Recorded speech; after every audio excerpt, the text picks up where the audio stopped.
காலில் ஒரு முள்ளு தச்சா கண்ணு கலங்குது, கண்ணில் ஒரு தூசு பட்டா கைதான் ஓடுது.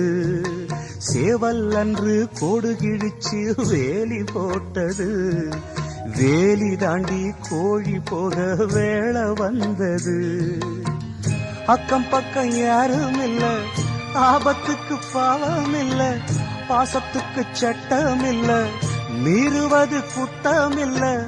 பாசத்துக்கு ரெக்க முளைச்சு பறந்து போகுது தன்னால.